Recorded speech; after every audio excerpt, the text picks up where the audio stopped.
Part 1. You will hear two friends called Greg and Jenny talking about a horseback riding trip that Jenny is planning to do. First, you have some time to look at questions 1 to 6.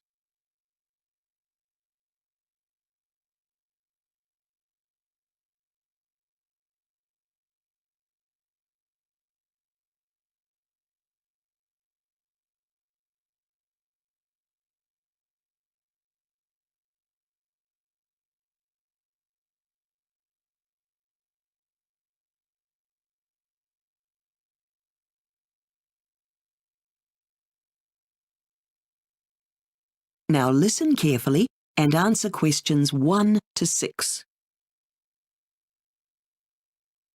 Hi, Greg. Great to see you. And thanks for emailing me with the details of the horseback riding trip you went on.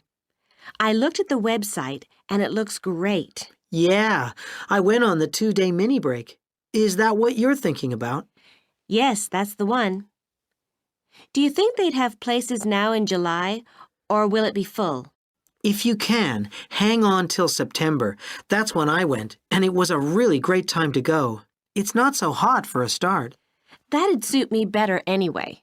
And also, at one point when we stopped for a picnic, I was lying in a field, looking up, and saw a huge flock of birds. They were obviously migrating. That's another reason why it's a good time to go. Oh, great. Oh, and another thing, you don't stay in a hotel. You stay in a tent, so you don't have to come back to town in the evening. I'm up for that. So, where do you go on the first day? Through some amazing wooded valleys full of chestnut and beech trees. But that's just the morning. Where you're really heading for is the mountains, and when you set out, you can only see them in the far distance. You don't actually get there until sunset. Is it hard work, riding all day? No, the pace is easy, and there are plenty of breaks built in for picnics and even a snooze. But on that first evening, when you've been riding all day, you get the opportunity to go for a swim, and you really enjoy that. So relaxing. And what's on day 2? You said something about the national park? No, day 2, you go up this incredible valley. At the end of it, there's a waterfall. It's an amazing place to stop for lunch. We even spotted an eagle while we were sitting there. And in the afternoon, there's a trip that goes to a cave. You can even ride into it. Wow, that sounds great. I can't wait. Before you hear the rest of the conversation, you have some time to look at questions 7 to 10.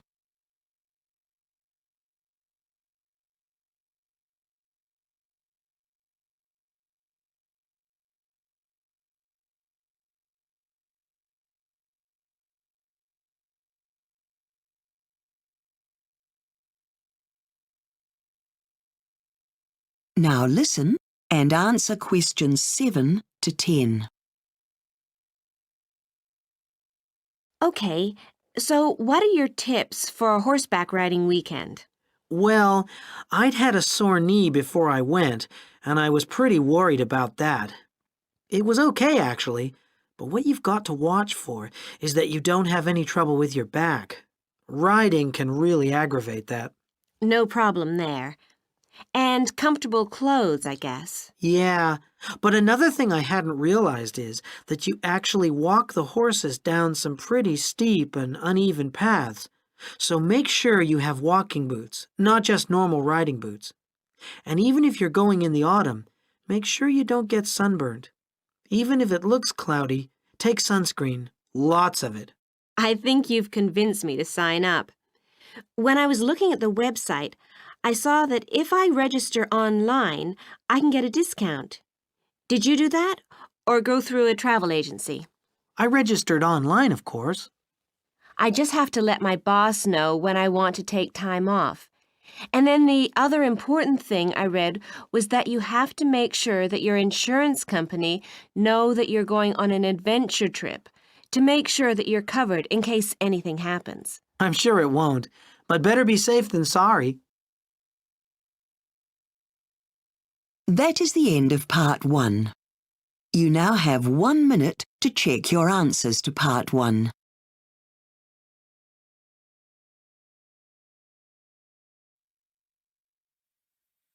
Part 2. You will hear a talk about a summer sports camp for people who are interested in working there. First, you have some time to look at questions 11 to 16.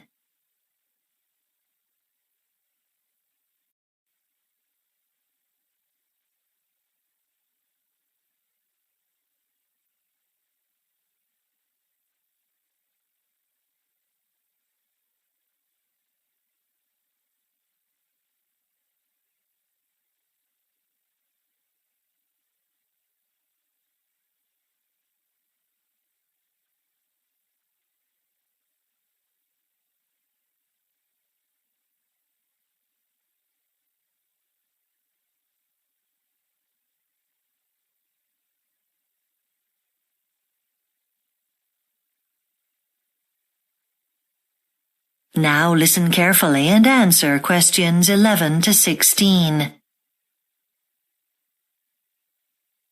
Welcome to this talk about the UK Summer Sports Camp. I'm going to tell you about our summer sports camp for children and something about the children who come. Later on, I'll tell you how to apply if you'd like to work with us this year, so please be patient.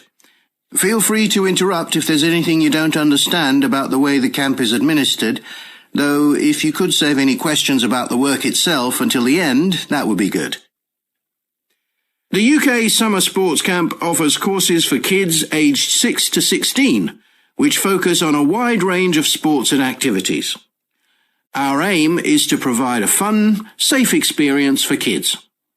The reason we're successful is because parents trust us and send their children to us summer after summer.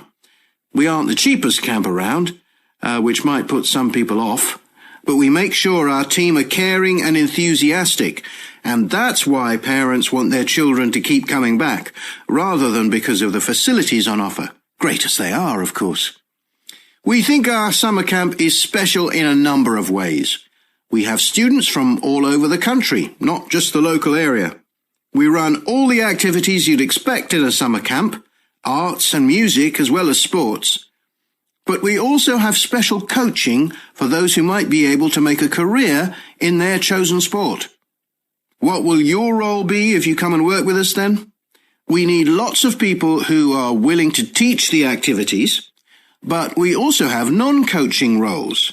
What we'd particularly like this summer are people who are willing to be in charge of looking after our younger kids, making sure they're happy and have someone to go to if they have any problems.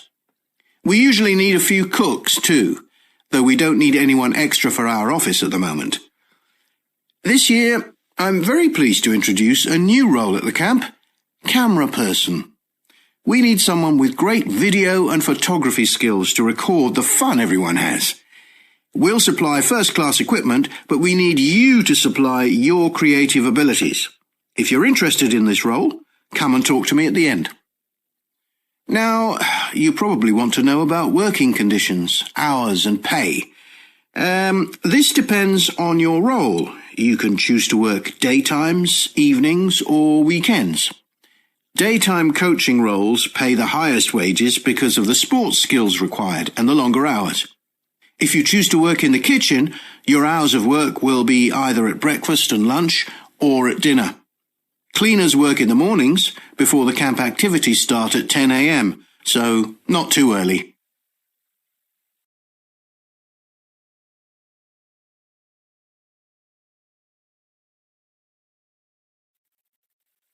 Before you hear the rest of the talk, you have some time to look at questions 17 to 20.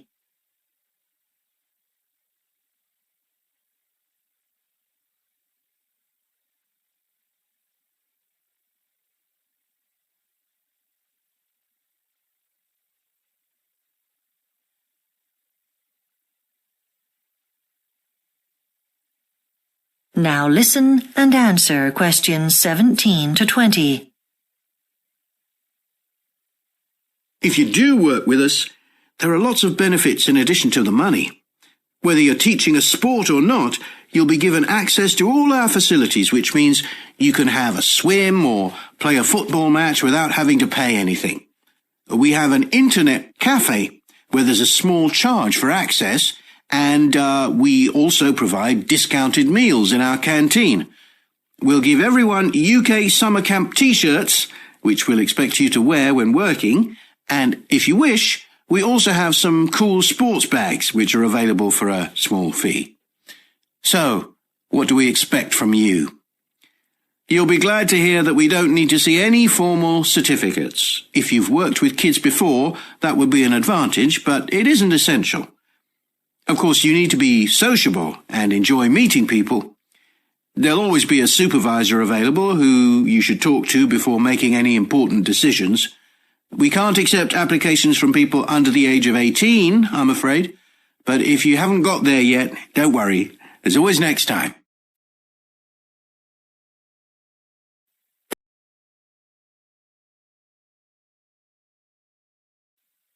Part 3. You will hear a discussion between a student called Mike and his tutor about Mike's proposed project on oral history. First, you have some time to look at questions 21 to 25.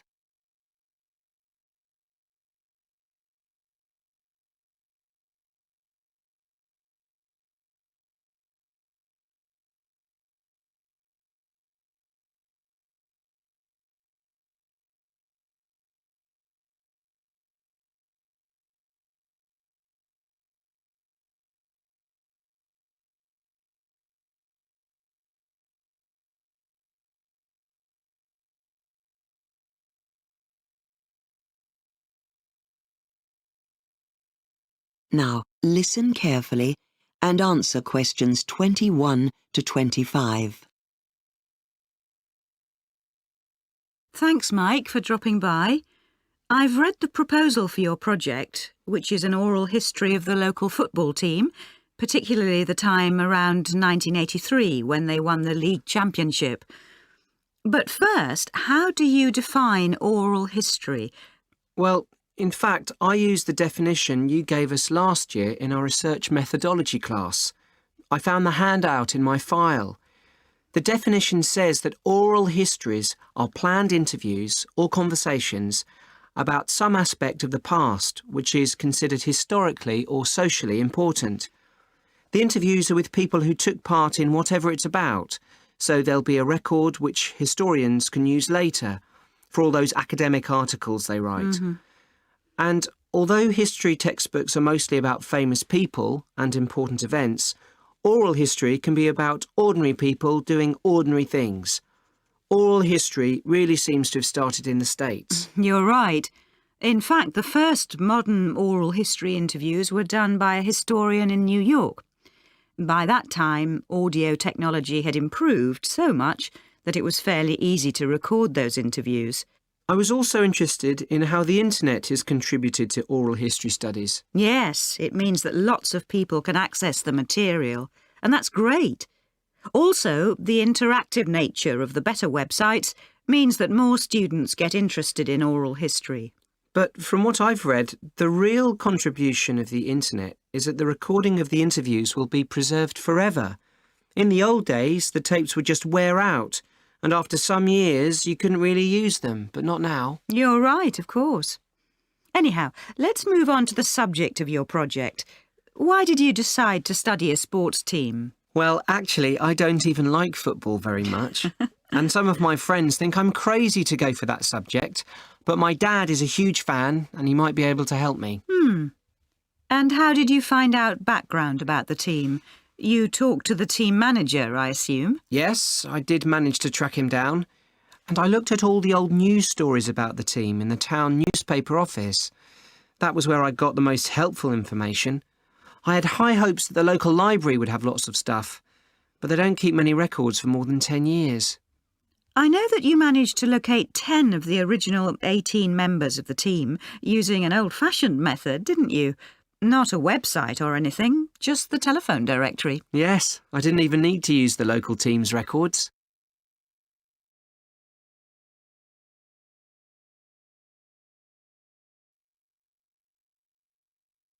Before you hear the rest of the discussion, you have some time to look at questions 26 to 30.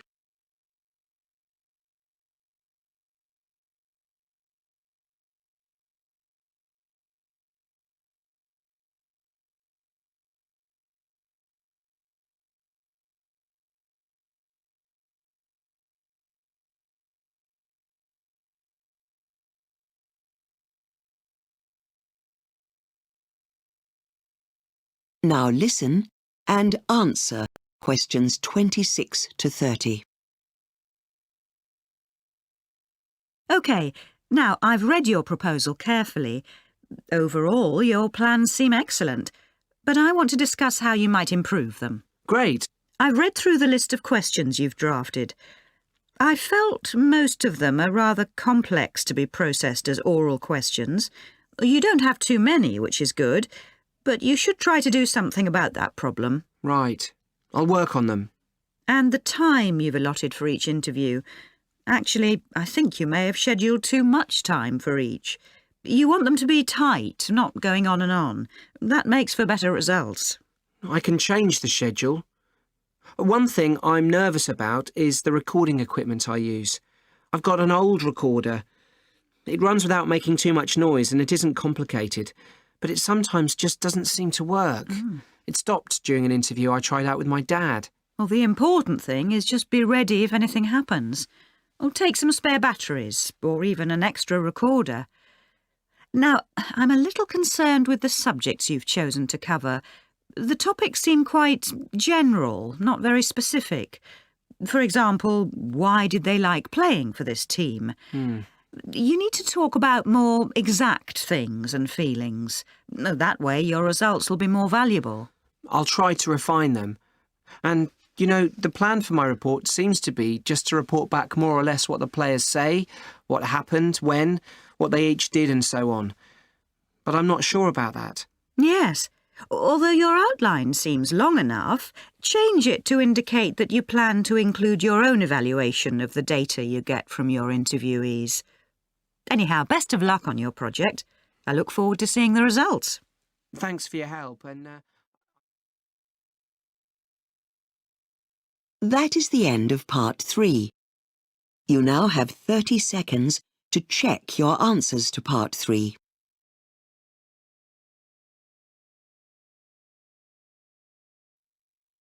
Part 4.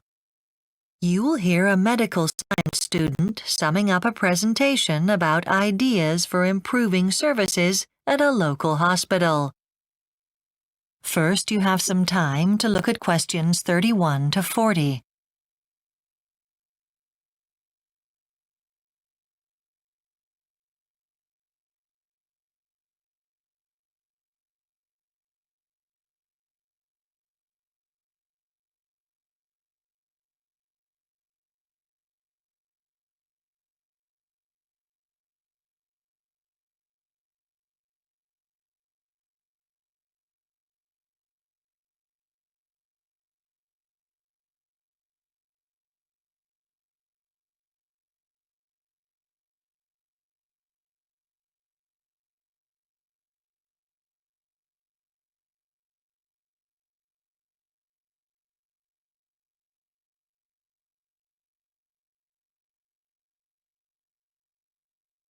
Now listen carefully and answer questions 31 to 40. So that brings me now to my key concluding points. I'll begin with one section of feedback from my questionnaire. As I said, I asked 200 local people several questions about the hospital and its services. Amongst other questions, I asked which things would influence their choice of which hospital they would want to be treated in. The results were quite surprising in some cases. For instance, people felt it was really important, not the distance the hospital was from their homes, but how easy it was to get transport there. But this might be reflective of the advanced age of many of the people who took part in my survey. How modern and safe the hospital building was something that some people were concerned about, but this wasn't quoted often enough to make it significant. How clean it was, however, certainly was. 1 in 2 people surveyed listed this as a major concern. People also said it was important for them to know that a member of the hospital staff would be prepared to give them information they needed about their treatment before they had it too. I think the hospital should make every effort to address these issues, and I've agreed to report them to the hospital authorities. OK, now for some changes that are going to take place over the next 12 months. I interviewed 2 key hospital management staff, and they said that there is a plan to add to the existing hospital website to advise doctors who practice in the area, as well as on-site staff, of changes and developments in hospital services. They also said that a scheme to celebrate success and recognise effort for particular staff is being introduced. I thought this was a really good idea. It hasn't been decided yet what form this will take, but it's likely to be a bonus of some kind, I think. Wage rises for all are always welcome too, of course. Another idea that the hospital management want to introduce is to find a way to assess the views of visitors to the hospital. People coming in to see their friends or relatives who are patients there. They'll be asked to comment on all kinds of topics from the layout of the hospital to the friendliness of staff, so, in theory at least, the hospital is listening. And the hospital will be looking at how good the communication is between managers and staff and, in turn, that between staff and patients. Necessary actions will be fed into future development plans.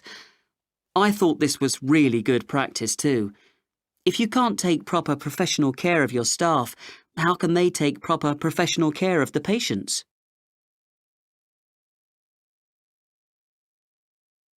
So, after analysing the completed questionnaires and talking to hospital staff members, I'd like to end my presentation with the following recommendations.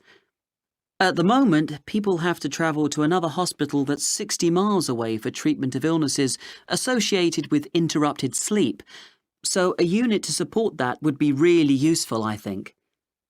I'd also suggest investigating the possibility of funding a new plastic surgery unit, because that's another service that patients cannot receive locally. There is already a new eye unit, which staff told me is very welcome in the community.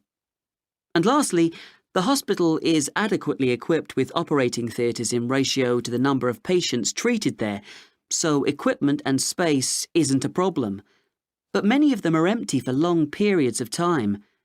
If better planning was implemented, these and other facilities could be in use 24 hours a day.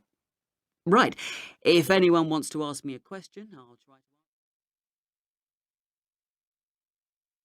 That is the end of Part 4.